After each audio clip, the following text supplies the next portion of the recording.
Bom, sem maiores delongas, então, vou pedir licença para dar prosseguimento aos trabalhos aqui com a segunda mesa do dia, que vai tratar sobre o 28A, que é o acordo de não persecução penal. Peço também escusas pela ausência do intervalo, mas os temas são todos muito palpitantes e, efetivamente, acaba gerando maiores discussões e interesse por parte dos colegas. Então, já vou chamar aqui à mesa o Dr. Ricardo José Gasques de Almeida Silvares, promotor de justiça.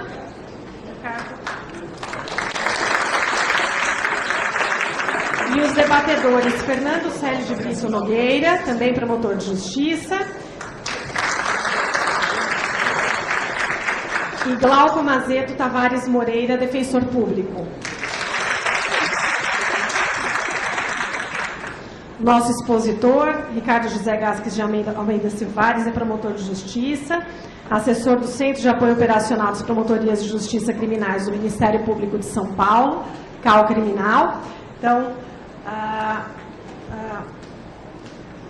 ele, além disso, é professor de Direito Penal e de Processo Penal na FACAMP e no Centro de Ensino Renato Saraiva, o CERS, mestre e doutorando em Processo Penal pela USP, especialista em Direito Constitucional e Processo Constitucional pelo Centro Universitário, FECAP e Escola de Direito do Brasil, pós-graduado em Direito Penal Econômico e Europeu pela Faculdade de Direito da Universidade de Coimbra e IBCCRIM. Então, Ricardo está com a palavra. Bom dia a todos. Eu queria agradecer o convite que foi feito pela escola, cumprimentar em especial todos os presentes e em especial o Dr. Fernando, Dr. Milene, Dr. Glauco. E, em razão do tempo, eu quero estender esses cumprimentos a todos que estão assistindo. Hoje eu vou falar sobre o acordo de não persecução penal, essa parte importantíssima da reforma que foi trazida ao nosso Código de Processo Penal, antes restrito, como todos sabemos, à Resolução 181 do Conselho Nacional do Ministério Público. Este acordo de não persecução penal tem gerado, como já era de se esperar, bastante ansiedade por parte dos colegas, porque ficam buscando uma forma de aplicar e de atender às exigências legais. A minha exposição aqui vai passar pelas exigências legais. Eu quero fazer uma exposição geral aqui do que é o acordo e algumas considerações específicas. Não vai ser possível esgotar totalmente o tema. A gente pede desculpas desde já. Vamos lembrar só uma coisa. Esse acordo não surge do nada. Essa é uma regra internacional adotada pela ONU, as regras de Tóquio. Uma delas, ela clama por soluções que não envolvam oferecimento de ação penal e não envolvam a jurisdicionalização do problema penal, em alguns casos, sempre que possível. Foi com base nisso, inclusive, que houve a adoção pelo Conselho Nacional do Ministério Público do Acordo de Não Persecução Penal, que gerou muita polêmica por ter sido introduzido por meio de uma resolução e não por meio de lei. De qualquer maneira, esse problema hoje está superado. Outro problema que surgiu era relativo ao princípio da obrigatoriedade. Muito embora a nossa Constituição Federal não traga o princípio da obrigatoriedade, ele traz o monopólio da ação penal pública, mas ele não fala do princípio da obrigatoriedade, vem sendo repetido quase como se fosse um princípio constitucional, quando não é. Ao contrário de outros países, notadamente a Itália, em que tem na ação penal pública, na obrigatoriedade da ação penal, uma regra constitucional, nós não temos. Nós discutíamos muito isso na época da resolução, mas hoje entendo superado esse problema por força da autorização legal que o Ministério Público tem para deixar de oferecer a denúncia e, no lugar disso, propor o acordo de não persecução penal. Não é novidade esse proceder. Desde 95 nós temos algo semelhante com a transação penal e até posteriormente ao oferecimento da denúncia com a suspensão condicional do processo. Aliás, diga-se de passagem, o modelo escolhido pelo projeto para o acordo de não persecução penal, ele se parece muito, em alguns pontos, com a transação penal, sobretudo quando pensamos no resultado final. E ele se distancia, nesse ponto, da resolução do Conselho Nacional do Ministério Público. Não há outros problemas que surgiram, que podem surgir, diz respeito à ação penal privada subsidiária. Vejam, qual que é o problema aqui? Tradicionalmente, nós temos a possibilidade de a vítima, ou o ofendido, ou o seu representante legal, os seus sucessores, propor a ação penal privada subsidiária toda vez que o Ministério Público permanecer inerte, isto é, quando o Ministério Público não oferece a denúncia, decorrido o prazo legal para isso, ele não requer ou hoje ordena o arquivamento, ou não pede diligências, não determina diligências externas. Com base nisso, é possível a ação penal privada subsidiária. O que pode surgir a dúvida é, com base na lei, no artigo 28A, se o Ministério Público optar pelo acordo e não pelo oferecimento da denúncia, se isso vai ensejar espaço para a ação penal privada subsidiária. Pensamos que não.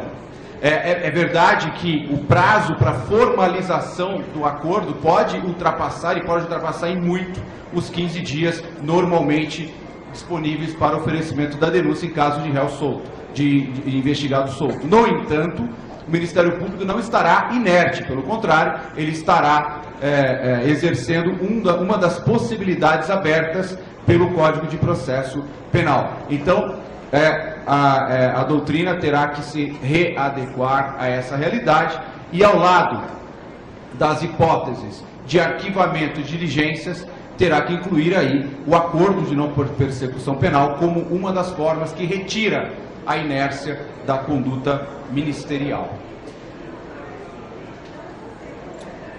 Agora, eu gostaria de entrar na parte e fazer algumas considerações a respeito do acordo. Antes disso, qual que é a ideia aqui do acordo de não persecução penal? Era evitar, e a ideia era e é a de evitar o oferecimento de denúncia. Então, o Ministério Público, ao invés de oferecer a denúncia em certos tipos de crimes, o Ministério Público, ele faz um acordo. Na resolução 181, ele faria um acordo com o investigado cumpriria algumas condições e, uma vez cumpridas essas condições, o Ministério Público arquivaria o inquérito policial. Ou, na época, iria pedir o arquivamento do inquérito policial. Agora, com esta lei, há uma mudança. O Ministério Público, agora, ele celebra o acordo e depois, quando ele é executado perante o Judiciário, ao final, se cumprido, haverá extinção da punibilidade. Então, essas são as diferenças básicas, mas a estrutura, a ideia em si do acordo de não persecução é essa: deixar de oferecer denúncia, propor um acordo e, com isso, evitar o caminho da judicialização do processo.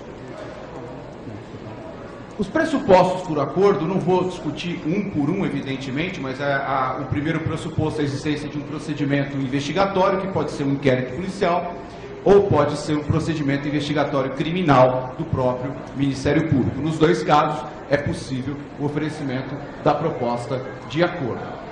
Um outro dado importante, um outro pressuposto importante é não ser o caso de arquivamento dos autos, ou seja, tem que haver justa causa, um lastro probatório mínimo para o oferecimento da denúncia. Portanto, isso é muito importante. Não é possível sair pedindo, propondo acordo em todo o caso, mas sim somente naqueles em que haverá denúncia.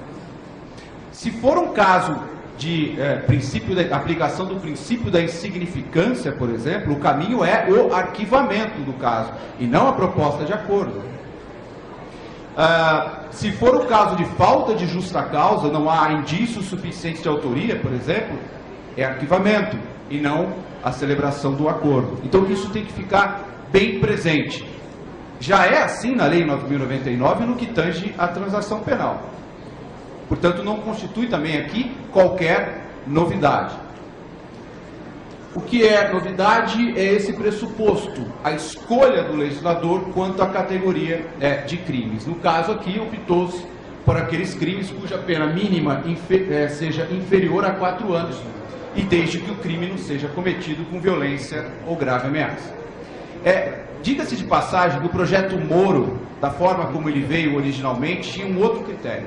Adotava o critério da pena máxima, não superior a 4 anos. Nós fizemos algumas gestões no Congresso Nacional para alterar isso, sob pena de termos um instituto absolutamente capenga. Por exemplo, não alcançaria o estelionato, o que seria um absurdo, porque a reparação do dano é um dos pilares do acordo de não persecução penal, não poderia ser feito justamente num crime patrimonial dessa espécie. Isso foi alterado e retomou-se a ideia do Conselho Nacional do Ministério Público. É verdade que isso abarca vários crimes, muitos crimes. Se olharem o Código Penal e legislação especial, vão ver que isso abarca muitos crimes, inclusive dos crimes patrimoniais cometidos sem violência ou grave ameaça. Admite também, aí abarca os crimes culposos também. Agora, há que se ter alguns cuidados aqui, evidentemente. Nós vamos trazer alguns desses problemas aqui. Um outro pressuposto é o investigado ter confessado formal e circunstanciadamente a prática do crime. Eu não tenho dúvida que isso vai ser um dos pontos muito criticados pela doutrina. Já tenho ouvido críticas a isso.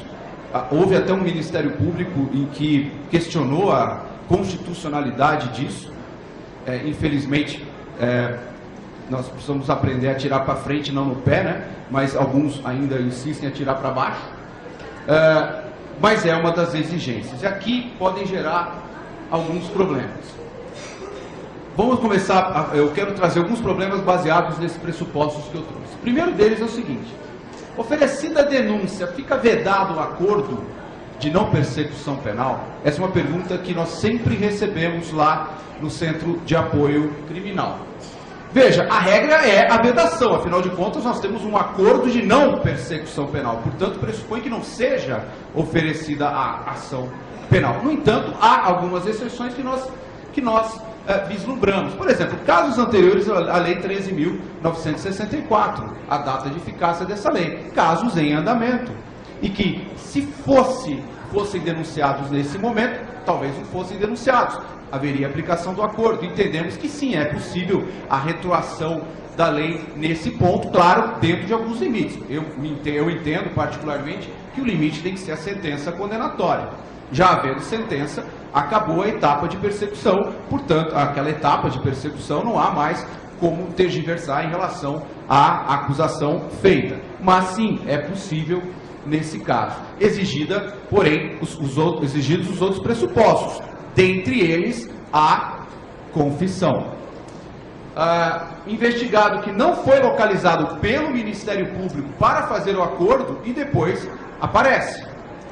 Ele não é localizado, ele é citado depois pelo juiz quando for oferecida a denúncia depois de recebida.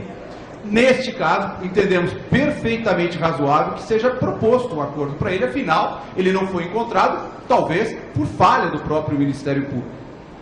Uma outra possibilidade é o do investigado comparecer e dizer: olha, o Ministério Público disse que eu fui intimado, o Ministério Público disse que eu fui notificado, e que não compareci, no entanto, essa notificação não existiu, e ele demonstra que não existiu. Isso é possível, tendo em vista a flexibilidade que nós temos para fazer essas notificações, que não se resume só a uma notificação pessoal, formal, por meio de ofício, por meio de um convite ou de uma notificação no papel. Nós podemos fazer por meio eletrônico, nós podemos fazer até mesmo por aplicativos de celular. Nós estamos recomendando aos colegas que possam usar isso. É possível que o sujeito demonstre que não houve a notificação ou traga uma dúvida razoável de que essa notificação não existiu. Entendemos razoável que, ainda que já tenha sido oferecida a denúncia, nesse caso, que seja possível a proposta tardia do acordo de não persecução. Uma outra dúvida que sempre surge é se a confissão pode ser usada em caso de futura rescisão do acordo. Vejam que aqui eu já vou antecipando alguns pontos, devido ao tempo que nós temos disponível, eu vou já antecipando algumas dúvidas que vêm surgindo aqui. Sim, a resposta nossa é essa, sim, a confissão permanece nos autos. Há discordância nos Ministérios Públicos em relação a isso. Eu recentemente li um enunciado de um outro Ministério Público dizendo que não, a confissão não pode ser usada contra o futuro acusado depois. Veja, nós entendemos que somente a exclusão dessa confissão formal e circunstanciada se não houver homologação do acordo de não persecução penal.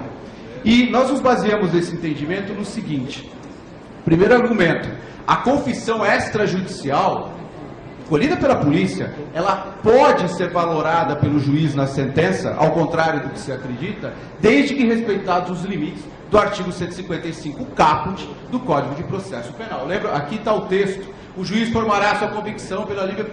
O que importa é ali no meio. Não podendo fundamentar sua decisão exclusivamente nos elementos informativos colhidos na investigação, ressalvados aquele trio, né, das provas cautelares antecipadas ou não repetíveis. Portanto, o juiz ele não pode usar a confissão extrajudicial para fundamentar a sentença condenatória, mas pode usá-la ao lado de outros elementos colhidos sob o contraditório para, assim, valorar a sentença condenatória.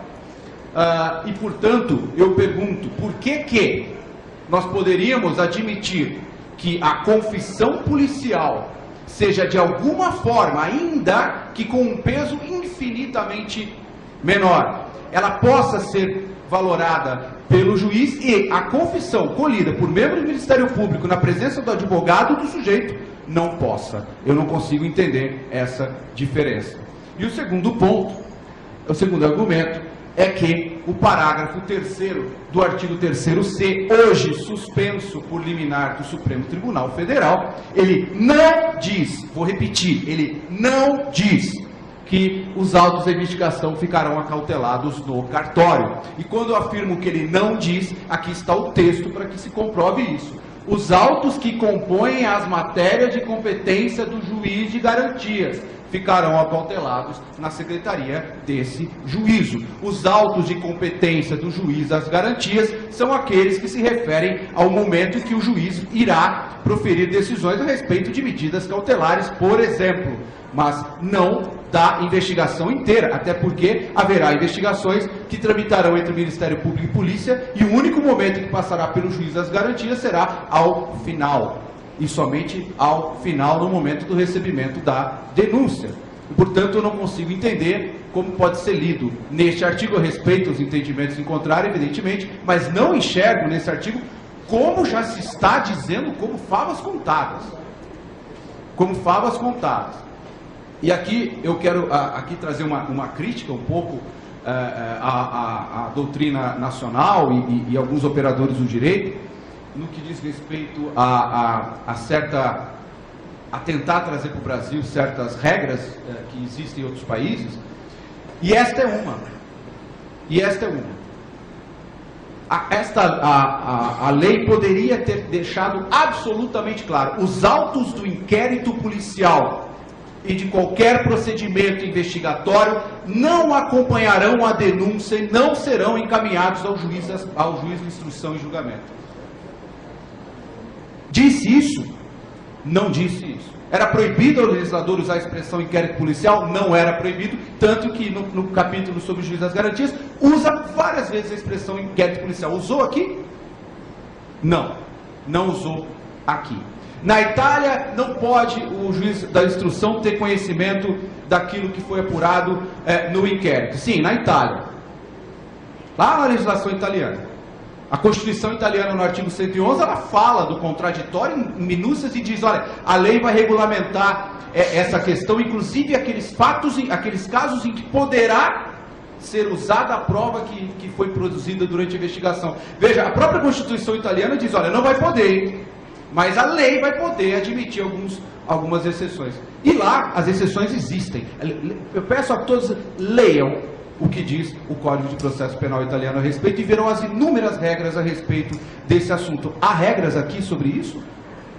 Não, não há. Nenhuma regra a respeito disso. Mas querem importar a proibição italiana sem importar as correspondentes exceções. Me desculpem, eu tenho até me alongado sobre esse ponto, mas é mais um argumento para dizer, sim, a confissão do sujeito permanece nos autos e, portanto, poderá ser valorada pelo juiz, respeitados os limites do artigo 155 do Código de Processo Penal.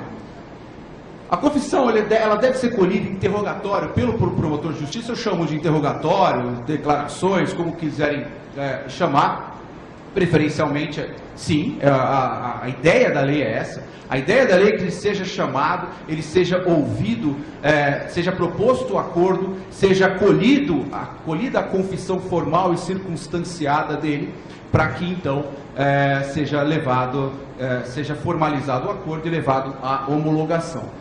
Nós entendemos, porém, que é perfeitamente possível a autoconfissão, ou seja, quando o sujeito já traz a confissão desde que detalhada, desde que circunstanciada e relativa aos fatos colhidos, apontados, que serão objeto de acordo. A confissão na polícia ela pode ser aceita? Veja, é uma questão prática que nós enfrentamos nos dias atuais. O sujeito recebe lá, o colega recebe um inquérito policial hoje.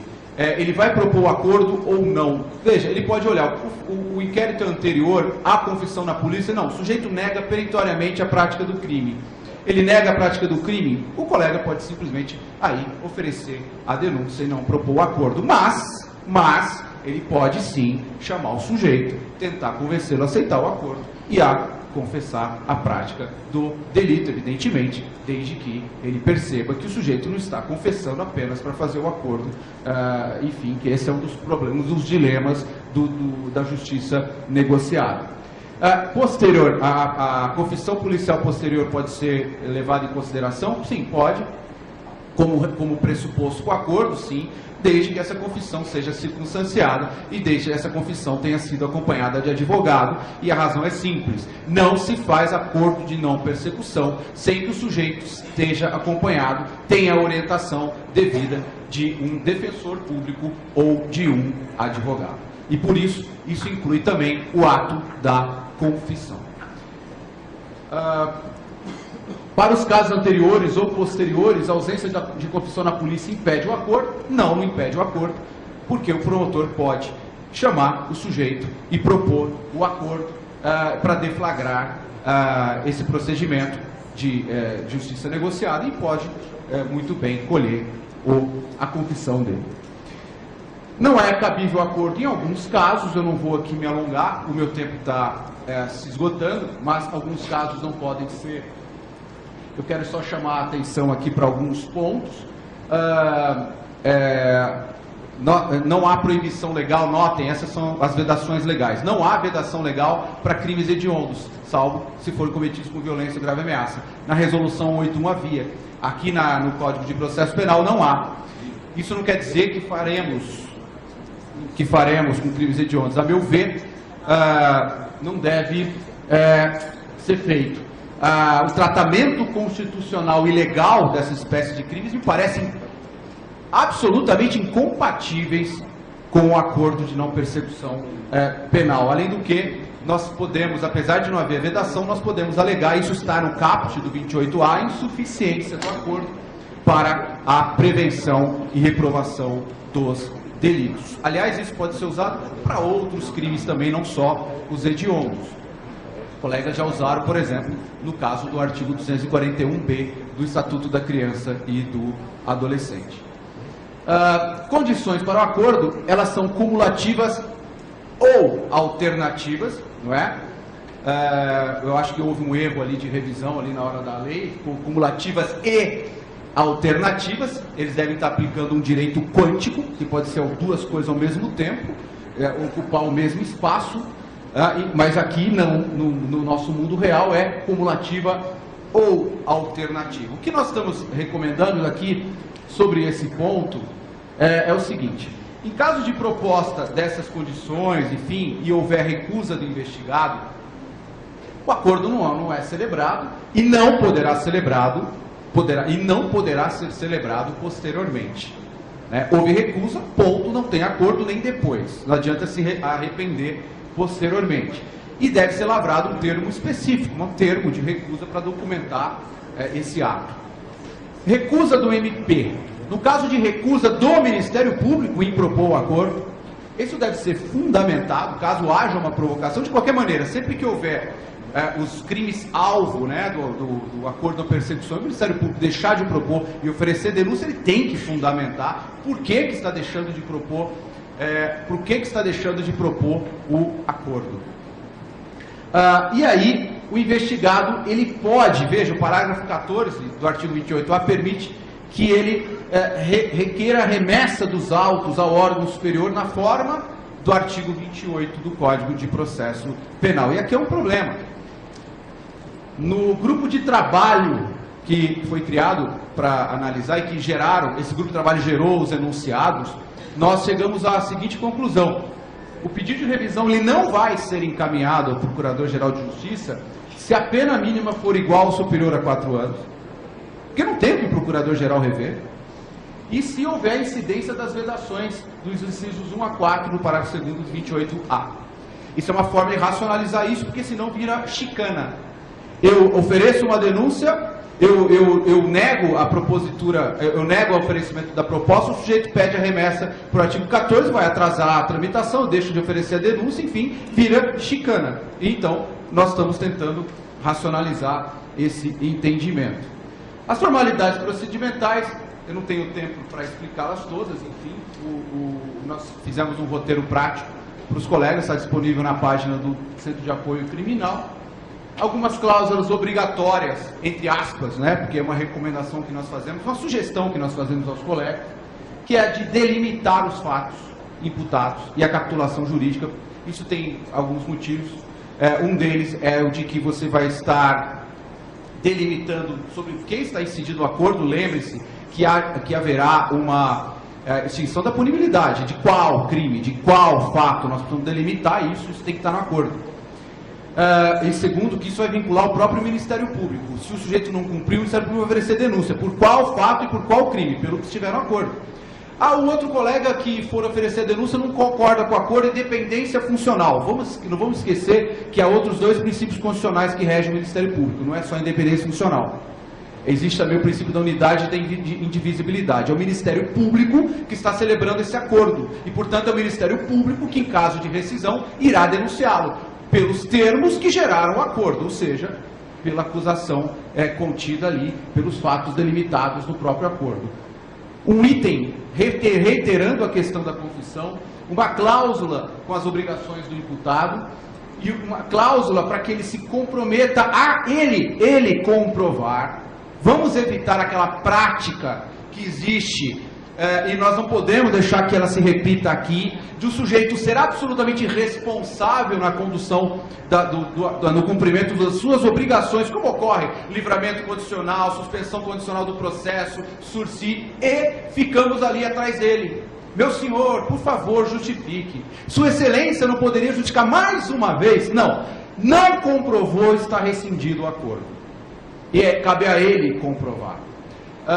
Colocar isso como cláusula, que ele se compromete a comunicar mudança de endereço, enfim, cláusulas relativas à consequência do descumprimento, como por exemplo essa, de que o Ministério Público não vai notificá-lo previamente para dizer, olha, você descumpriu, nós vamos oferecer denúncia, claro, vamos pedir para a rescisão, a remessa ao juízo de conhecimento para oferecimento de denúncia, também que nós não vamos aplicar o artigo 89 em caso de descumprimento, e também que vai ficar a confissão dele nos autos, né? Enfim, ele pode depois negar interrogatório judicial, enfim, esse é outro problema. Cláusulas obrigatórias também ainda relativas à não homologação, aí sim nós entendemos que tudo que ele forneceu em termos de prova, de elementos informativos terão que ser devolvidos a ele em caso de não homologação. será realizada uma audiência, né? Então nós vamos provocar aí o judiciário vai celebrar uma audiência, vai fazer uma audiência em que estarão presentes obrigatoriamente o imputado e seu defensor, obrigatoriamente. A pergunta que muitas vezes se faz é se o Ministério Público precisa estar presente nessa audiência. Veja, a lei não fala que tem que estar presente nessa audiência, e tem até uma parte final dela, ela fala que caso o juiz entenda que há necessidade de adequar algumas coisas, ela devolve os autos para o Ministério Público. Alguns entendem, inclusive, que nem deve estar presente, porque é o momento do juiz verificar a voluntariedade e pode haver algum tipo de constrangimento com a presença do celebrante do acordo ali, no caso do Ministério Público. Outros entendem, o Judiciário, inclusive, tem entendido nas nossas conversas, que deveria sim o membro do Ministério Público estar presente, até para adequar as cláusulas do acordo ali mesmo na audiência, simplificando. Bom, a nossa conclusão no grupo de trabalho foi de que a presença do Ministério Público ela não é nem obrigatória e não é dispensada, ela é facultativa. Nesse caso, o juiz tem que verificar a voluntariedade e a legalidade. O nosso entendimento do grupo de trabalho, criado aqui na Procuradoria, com a Corregedoria, enfim, foi de que o juiz não deve verificar os critérios de necessidade e suficiência do acordo para prevenção e reprovação do crime, que isso diz respeito à política criminal a cargo do Ministério Público, e lembrando aquilo que foi dito na palestra passada tão brilhantemente sobre o sistema acusatório. Essas questões dizem respeito ao Ministério Público. É a questão de política criminal. Isso não é papel do Poder Judiciário nesse momento. Porém, a lei abre essa brecha para o juiz fazê-lo.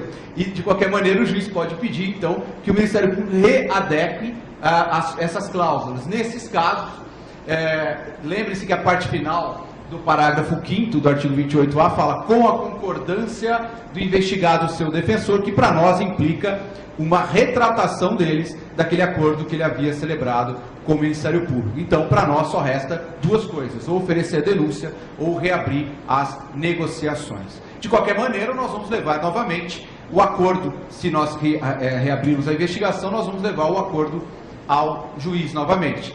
E de qualquer maneira, o juiz ele pode recusar, eu já estou encerrando, ele vai recusar homologação a essa proposta. Se ele recusar a homologação a essa proposta, o caminho que há é o oferecimento da denúncia ou o recurso em sentido estrito. Nesse ponto específico, já há arguição de inconstitucionalidade proposta perante o Supremo Tribunal Federal. E o que se clama é que a solução seja igual à solução da resolução. Ou seja, se o juiz recusar a homologação ao acordo, ele deverá remeter o caso. Se houver o Ministério Público, ele deverá proceder nos termos do artigo 28, do antigo artigo 28, ou seja, remeter o caso ao Procurador-Geral de Justiça para a decisão final, se é caso de proposta ou se é caso de denúncia. Então, vamos aguardar a posição do Supremo. Há aqui nesse ponto, sim, uma chance de nós obtermos sucesso. Enfim, apenas para terminar, a execução é perante a vara das execuções criminais. Só uma coisa, o contrário aqui, olha, ou ele oferece denúncia ou ele recorre. Nós estamos recomendando esse caminho até para que não haja perda do direito ao recurso, não é? Enquanto o Supremo não decide isso. A execução é perante a vara das execuções criminais, o que me parece um rematado equívoco do legislador, porque não se trata de pena, e, portanto, não deveria ser executada na vara das execuções criminais, mas essa foi a escolha do legislador. Não me parece haver propriamente uma inconstitucionalidade aqui. Em caso de descumprimento, nós temos a rescisão, os autos encaminhados para denúncia, e, em caso do cumprimento, extinção da punibilidade pelo juízo das execuções. Desculpa a pressa na exposição, mas nós temos que observar o tempo, mas eu acho que deu para ter um conhecimento ali dos problemas que nós vamos enfrentar, das questões que já estão surgindo, e nós temos que, nesse momento, a palavra final que eu deixo aqui, nós temos que, aqui no Ministério Público, sermos firmes na aplicação do acordo de não persecução penal. O acordo de não persecução penal é algo que o legislador nos deu como atribuição importantíssima. Nós não podemos terceirizar o acordo de não persecução penal. Não podemos deixar que o acordo de não persecução penal se transforme num outro artigo 89 da Lei 9.099.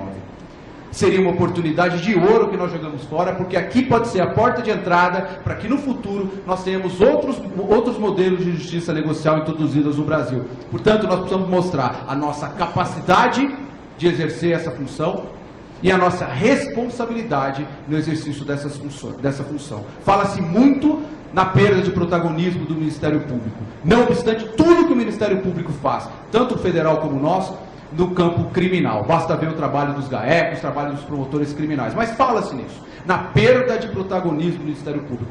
O protagonismo caiu no nosso colo com esta lei. Não joguem no colo alheio. Agradeço a atenção de todos.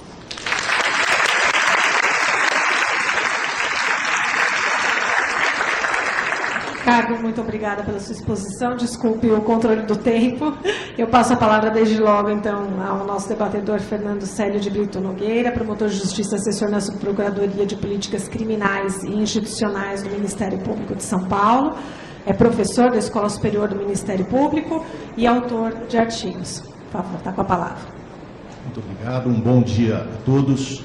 Eu agradeço inicialmente à Escola Superior do Ministério Público pela gentileza do convite, cumprimento o Dr. Paulo Sérgio de Oliveira Costa, agradeço ao Centro de Apoio Operacional Criminal das Promotorias de Justiça do Estado de São Paulo pela oportunidade, também os parabenizo pela organização deste evento, que já é um sucesso. Cumprimento a Corregedora-Geral do Ministério Público, doutora Tereza Exner, os procuradores e promotores de justiça aqui presentes, advogados, defensores, servidores, estagiários. Peço licença também para saudar o doutor André Stefan, com quem tenho a honra de trabalhar no artigo 28 do Código de Processo Penal, nos conflitos de atribuição criminais. E devo dizer que trabalhar com Vossa Excelência é uma oportunidade de aprendizado todos os dias. É uma alegria estar aqui. Pela primeira vez eu me dirijo aos colegas nesta casa que me acolheu há 31 anos, ingressei no Ministério Público em outubro de 88. Cumprimento o doutor Ricardo Silvares pela exposição, a doutora Milene Comployer, o doutor Glauco Mazeto Tavares Moreira, digníssimo defensor público, que hoje aqui comparece, seja bem-vindo. E eu tenho algumas breves colocações, alguns pontos para reflexão, e procurarei ser fiel ao papel que o Dr. Levi me atribuiu. Agradeço também ao Dr. Levi pelo gentil convite. Esse papel de debatedor, levantar alguns pontos para reflexão. Forma de elaboração do acordo de não persecução penal. Esse acordo será formalizado por escrito, está na lei. Eu tenho visto alguns termos de audiência em que tem-se a impressão de que na hora já foi feito o acordo, o acusado confessa genericamente a imputação nos termos da denúncia, e eu tenho uma preocupação, respeitado o princípio da independência funcional do promotor de justiça. Será que nós não estaremos deixando aberta uma porta para que amanhã ou depois alguém questione judicialmente a validade desse acordo de não persecução penal? Aí nós temos uma consequência importante. O artigo 116, inciso 4º, trouxe mais uma causa impeditiva do curso da prescrição, que, ou seja, enquanto não cumprido ou não rescindido o acordo de não persecução, a prescrição não corre. Se o acordo for anulado numa ação judicial por alguma falha nossa, a prescrição, ao que me parece, estará correndo do fato. Se o acordo for rescindido por descumprimento das condições pelo acusado, a prescrição passa a correr, então, depois. O parágrafo 3º, ele nos parece que sugere a ideia de que deve haver a elaboração prévia do acordo e sua submissão depois à audiência, para que o juiz possa aferir sua legalidade e voluntariedade. Presença do MP na audiência não é obrigatória, mas também não é proibida pela lei. Pode até ser que seja conveniente a presença do promotor para ajustar alguns pontos da proposta, discutir algumas condições e esclarecer, enfim, a extensão do acordo. Então, me parece, se perguntarem a óbice a formalização do acordo diretamente em audiência, se preenchidos os requisitos legais, os pressupostos do acordo, me parece que não. Agora, na audiência de custódia, tem situações também, formalização do acordo na audiência de custódia. Há uma orientação do CAUTRIM, me parece bem pertinente, no sentido de que não se faça esse acordo na audiência de custódia. Porque na audiência de custódia, a finalidade, como nós sabemos, é bem outra, né? Verificar a integridade do acusado, se não houve agressão, etc., se é caso de conversão da prisão em flagrante em preventiva, com ou sem medidas cautelares. Então, eu não creio que na audiência de custódia haja, normalmente, espaço para a formalização desse acordo. Se houver, muito bem, creio que não há problema. Segundo ponto, limites da atuação jurisdicional na avaliação da homologação do acordo. Voluntariedade de sua aceitação pelo acusado e seu defensor e legalidade do acordo e das condições propostas. O juiz deverá ater-se a esses dois aspectos. O aspecto que diz respeito àquela avaliação, se o acordo é necessário e suficiente para repressão e prevenção do fato, isso é atribuição do Ministério Público, em decorrência do disposto na Constituição Federal, da titularidade da ação penal, que é assegurada com exclusividade ao Ministério Público e também por força do sistema acusatório entre nós adotado. Então, nós acreditamos que a atuação judicial ficará vinculada a esses dois aspectos. E o promotor de justiça terá em suas mãos, como já ressalvou o Dr. Ricardo, um importante instrumento de política criminal, inclusive um instrumento de política criminal local. Então, por exemplo, numa localidade em que há muitos desmanches de veículos e são recorrentes os casos de receptação dolosa de veículos automotores e adulteração dos sinais identificadores, o promotor poderá negar a proposta do acordo de não persecução, exatamente dizendo que o acordo, no caso, não atende aos requisitos de necessidade e suficiência. Assim também nos locais em que haja recorrentes receptações dolosas de aparelhos de telefone celular. Hoje nós sabemos que qualquer pessoa, numa simples consulta ao e-mail, pode identificar a origem desse aparelho. O momento de realização do acordo de não persecução já foi objeto de abordagem antes da denúncia, mas também pode ser feito no curso da ação penal, se presentes os requisitos. O tribunal também, ao eventualmente julgar uma apelação, afastar qualificadoras ou causas de aumento de pena, poderá converter o julgamento em diligência, determinando a remessa dos autos ao Ministério Público para que avalie eventual cabimento do acordo de não persecução. Me parece que poderá haver duas posições. Uma primeira dirá que não caberá o acordo de não persecução, porque já houve a persecução penal em juízo, e esse acordo é um instrumento de política criminal que visa evitar o processo, a instrução, o julgamento. O acusado já poderia ter confessado antes e reparado o dano antes do oferecimento da denúncia. Uma segunda posição, baseada no princípio constitucional da retroatividade benéfica da lei penal, que é extremamente amplo, não se detém nem mesmo diante da coisa julgada, só alcança aqueles que tiverem cumprido integralmente a pena. Para essa corrente, provavelmente, caberá o acordo de não persecução a qualquer tempo. E uma situação parecida, né, veio lá atrás, em 1995, com a suspensão condicional do processo. A lei dizia, ao oferecer denúncia.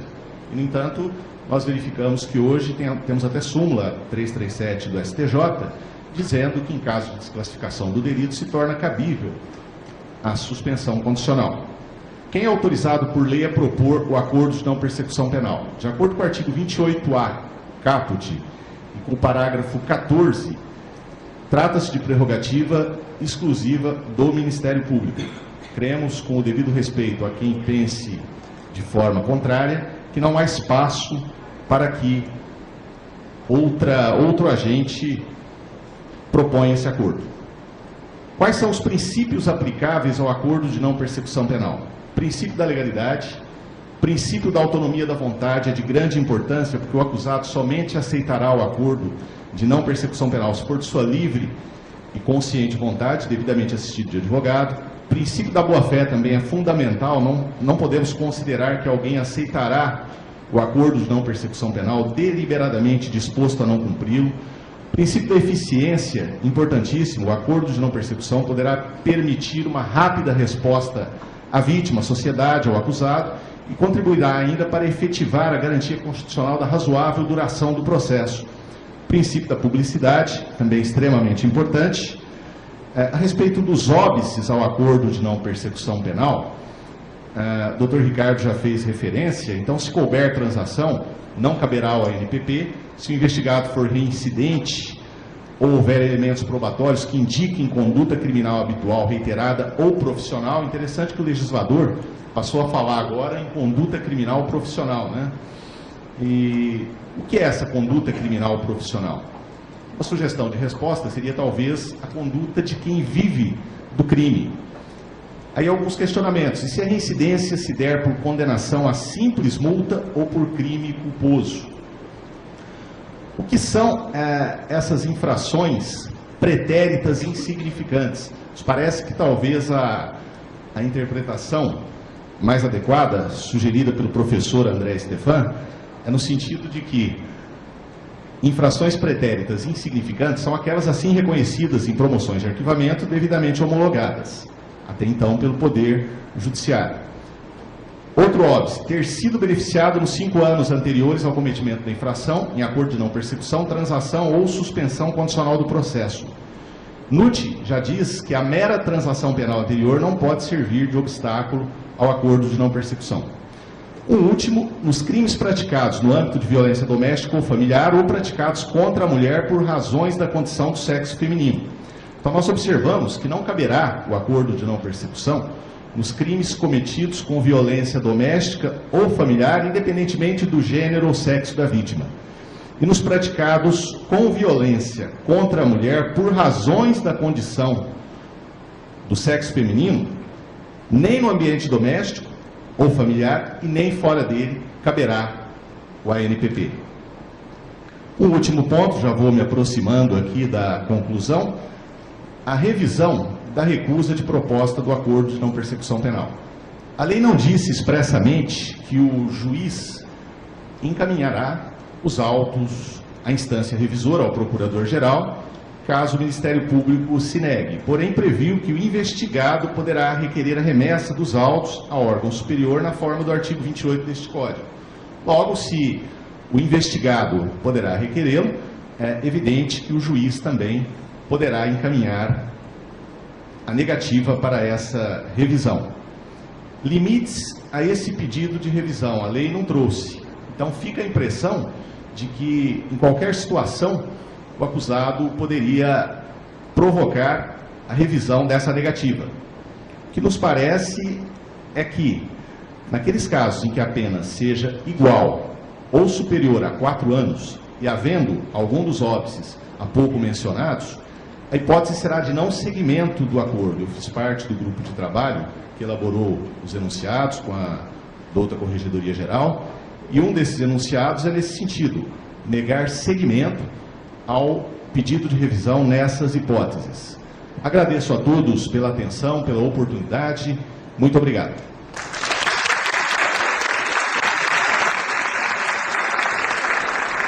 Fernando, muito obrigada pela sua exposição. Sem maiores delongas, eu passo a palavra ao Dr. Glauco Mazeto Tavares Moreira, defensor público do Estado de São Paulo, assessor criminal e infracional da Defensoria Pública Geral do Estado de São Paulo, membro colaborador do Núcleo Especializado de Segunda Instância e Tribunais Superiores da Defensoria, membro do Conselho Deliberativo do Provita de São Paulo e professor do curso jurídico Flávio Monteiro de Barros. Então, o professor Glauco está com a palavra. Olá, bom dia a todas e a todos. Inicialmente quero agradecer ao Dr. Paulo Sérgio pelo convite. Muito obrigado. Eu conversava com os colegas como é importante a execução de encontros interinstitucionais. Nós estamos muito acostumados a ter encontros só com as carreiras internos, eles são necessários, eles são indispensáveis até para a gente firmar os nossos entendimentos, mas com certeza os encontros interinstitucionais, eles são ricos, já que eles trazem a nós a possibilidade não só de verbalizar a opinião da outra instituição, mas também de ouvir.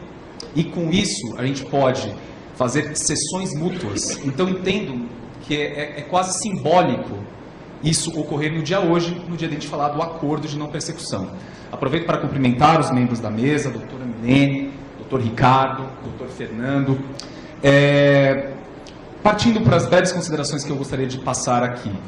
Me causou muito espanto, logo que entrou em vigor, ou melhor, logo que foi sancionado o chamado pacote anticrime, a Lei 13.964, que o maior destaque dado aí na imprensa tenha sido ao juiz de garantias. Sim, ele merece um destaque, há elogios e há muitas críticas a serem feitas a essa previsão normativa, mas o acordo de não persecução tem, se não a mesma importância, uma importância muito maior. Isso vai afetar todo o sistema de justiça. A gama de crimes que está sujeita ao acordo é enorme. E a lei, ela não trouxe muitas soluções. Ela trouxe talvez mais problemas do que soluções. E quem terá que encontrar essas soluções seremos todos nós. Será o Ministério Público, será a Defensoria, que estará presente na esmagadora maioria dos casos, já que a esmagadora maioria dos crimes que comportam o acordo são crimes que têm atuação da Defensoria Pública, e com certeza o Judiciário terá uma participação crucial no que diz pelo menos ao procedimento. Sendo assim, eu queria destacar alguns pontos que eu acho relevantes. Já foi falado aqui sobre o momento do acordo, mas eu queria trazer, com devido respeito às opiniões manifestadas, alguns outros aspectos sobre o momento do acordo. Acredito que o momento do acordo ele pode ser proposto também após o oferecimento da denúncia para casos novos, e não só para casos que tenham ocorrido antes da entrada em vigor. Destaco dois elementos do artigo 28A, caput, do Código de Processo Penal para destacar, para ratificar essa conclusão. Lá ele prevê que o Ministério Público oferecerá o acordo de não persecução penal, e destaca a expressão não persecução penal, e dispõe como um pressuposto que não seja um caso de arquivamento. Pois bem, a persecução penal tem ao menos duas fases, alguns incluem até uma terceira. Ele tem a fase da investigação, a fase da ação penal, e alguns incluem a execução. Por óbvio, o acordo não vai caber em fase de execução, mas a persecução penal, sem dúvida nenhuma, vai até o trânsito em julgado. Então, me parece completamente cabível ofertar o acordo durante o curso da ação penal. E vejam, se a gente levar literalmente essa expressão, acordo de não persecução, ele nunca caberia, porque se o pressuposto é não ter um arquivamento, antes de ter um arquivamento, há uma investigação para chegar a essa conclusão. Então, imagino que sim, cabe também um acordo para ações penais em curso, e certamente acredito que essa discussão ocorrerá no Judiciário, não só na sentença, mas também quando ocorrer a desclassificação no acórdão. Como já foi bem citado, a súmula 337 do Superior Tribunal de Justiça trata da suspensão condicional, prevê isso. A gente tem o artigo 383 do Código de Processo Penal, que também trata da suspensão condicional. A jurisprudência estende isso para a transação penal, e imagino que também isso ocorrerá no caso do acordo. Um segundo ponto a destacar no momento da apresentação da proposta é apresentar isso na audiência de custódia. A gente entende que esse não é um momento ideal, mas eu queria trazer rapidamente alguns dos argumentos para isso. A gente entende que esse não é um momento ideal, tanto em virtude da defesa técnica como da autodefesa. E aqui eu trago um pouco da realidade dos nossos assistidos. Quando a gente vai a pessoa que vai se sujeitar a esse acordo, para quem vai caber esse acordo, em regra, é uma pessoa que nunca passou pelo sistema. É uma pessoa que nunca foi presa. Ela não sabe o que é o sistema penal e o sistema processual penal. Então, imaginem, e eu vou fugir aqui do exemplo clássico da pessoa que chegou sob efeito de álcool ou qualquer outro tipo de entorpecente. Vamos achar que essa pessoa não bebeu. Exatamente. Essa pessoa, ela foi presa 24 horas antes ou menos, muito provavelmente dormiu muito mal, se é que conseguiu dormir, muito provavelmente mal se alimentou quando se alimentou, porque a gente sabe que existe esse problema no Estado em alguns locais, e ela é bombardeada com uma série de informações. Ela vai conversar com um defensor que ela nunca viu na vida, que ela não tem a mínima relação de confiança. Ela vai ouvir uma pessoa fazendo pergunta que ela não sabe o que é Ministério Público, o que é defesa, quem é aquela pessoa que está se presidindo, o juiz. Daí a gente vai instruir, olha, aqui não é um momento de você falar sobre confissão ou algo assim, na custódia. Vai ser solta, para depois eu falar, não, agora, se você confessar, são essas as condições. é muita informação num curtíssimo espaço de tempo para uma pessoa que estará com seu estado anímico completamente alterado. Então, me parece que não é o momento ideal. Claro, pode haver casos excepcionais onde isso possa ocorrer, onde a gente perceba que a pessoa está bem para falar isso, a defesa tenha condições de se manifestar, mas me parece que é exceção. E trago um segundo exemplo agora falando da defesa técnica. Imagine que o Ministério Público coloque como uma das condições o pagamento de um determinado valor. Não digo nem se é reparação à vítima ou prestação pecuniária, mas o pagamento de um determinado valor. Eu tenho que ter tempo de entrar em contato com essa pessoa para perguntar se ela tem esse dinheiro. Se não tiver nenhum familiar ali, eu vou ter que entrar em contato por telefone. E já vou voltar nessa questão do telefone. Muitas vezes ele nem lembra o telefone de casa. Lembrando, eu tenho que entrar em contato com essa pessoa. Muitas vezes eu não vou conseguir entrar em contato. E vale recordar que a gente está no momento da audiência de custódia, ainda que ela formalmente tenha se encerrado. A gente faz quantos? 10, 12 audiências, dependendo do local, e parece impraticável. Vai faltar elementos para eu chegar para o Ministério Público e falar: veja, ele não tem como pagar. Não, eu não tenho como dizer isso agora.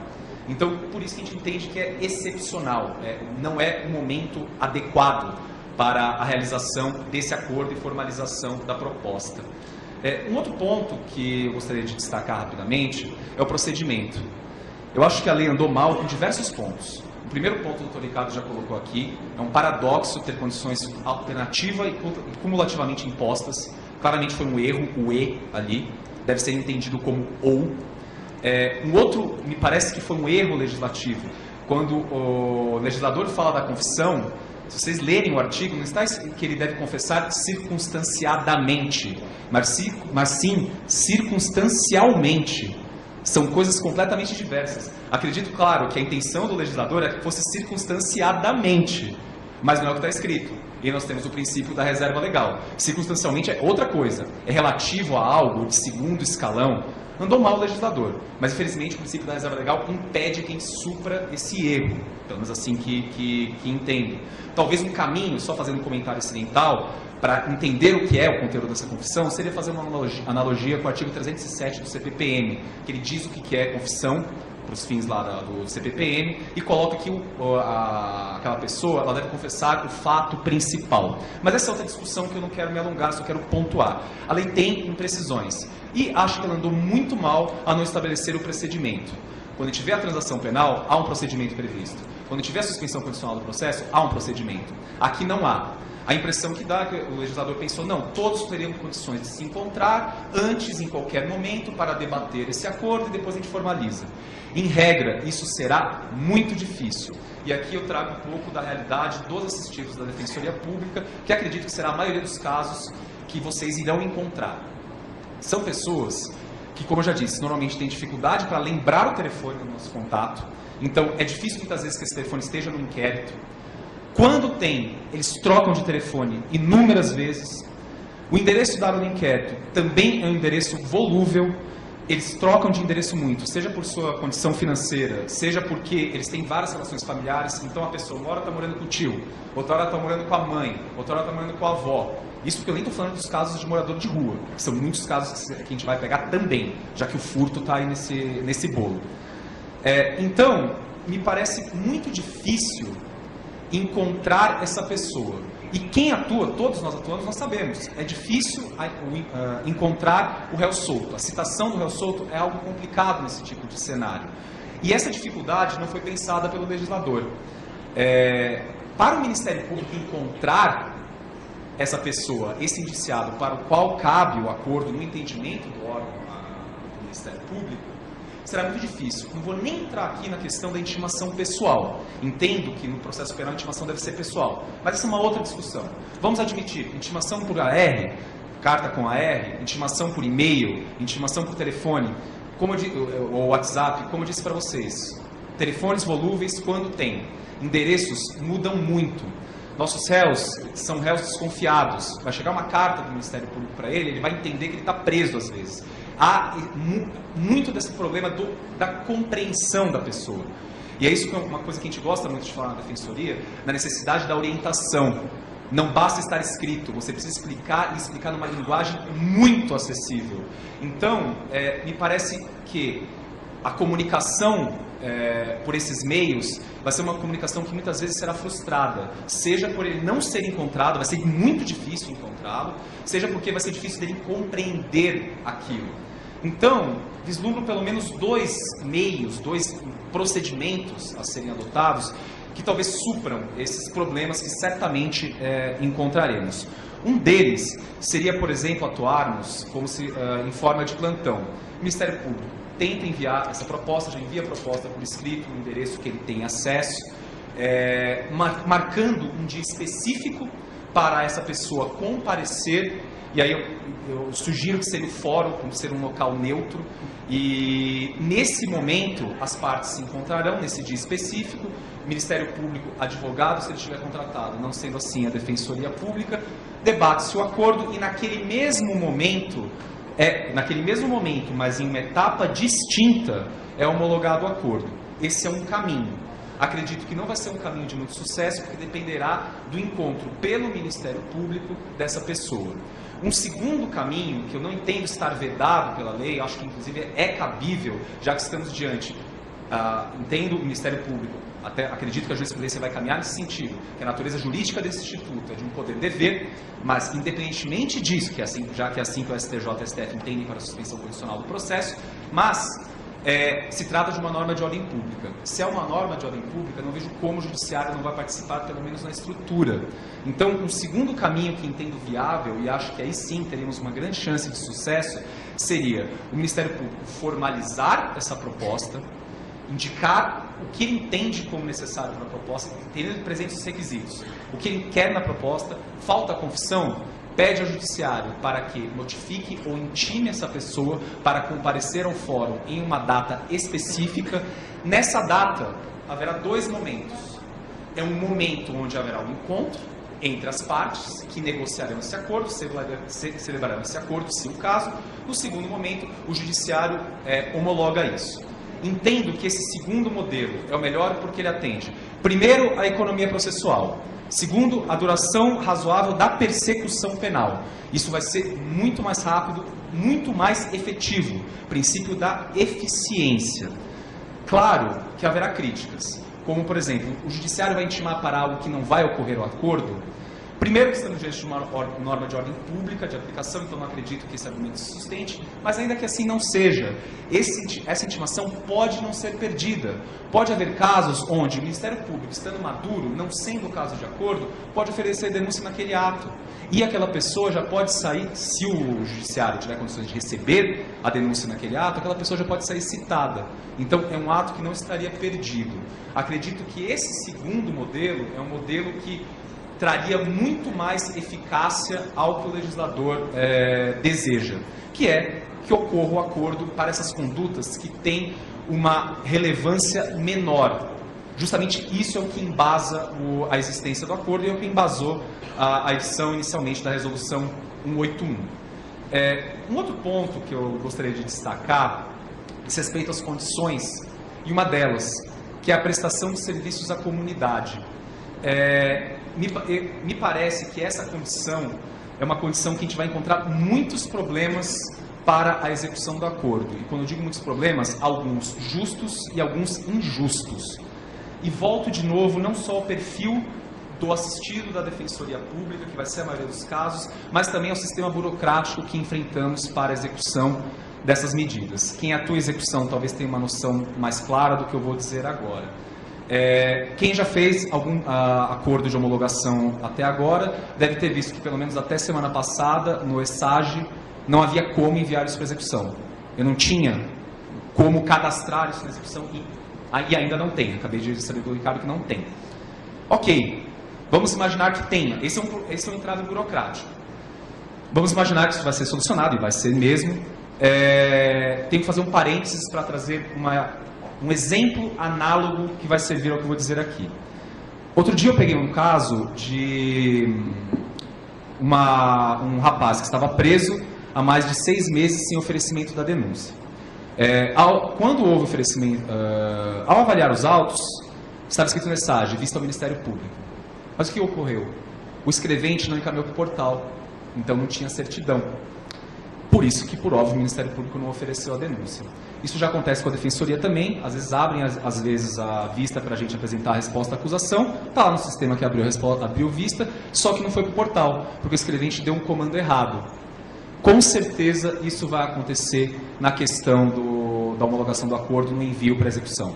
Sei que a lei fala que se vai ficar para o MP, se vai ficar para a magistratura, pouco importa, erros ocorrerão.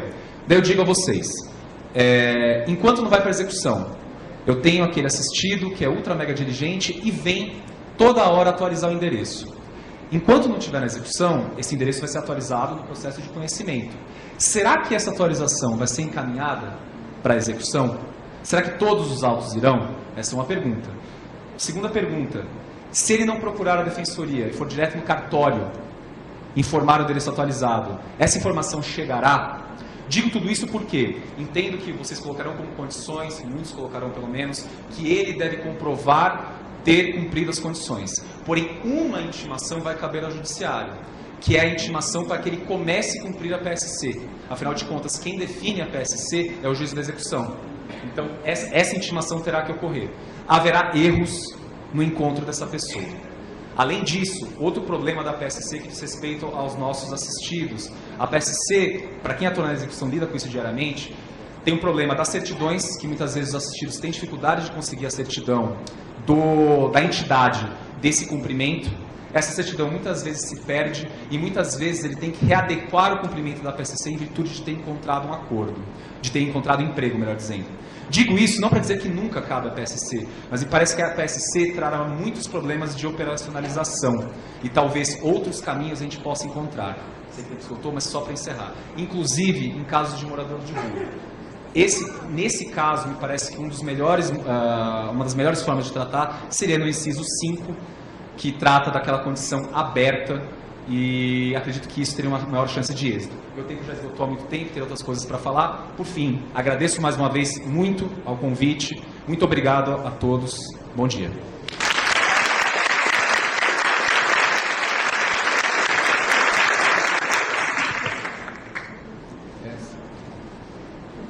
Alô. Ricardo Alô. pediu alguns segundos para esclarecimento de uma questão. É bem rápido mesmo, antes que atrapalhe a próxima palestra. Só sobre a custódia.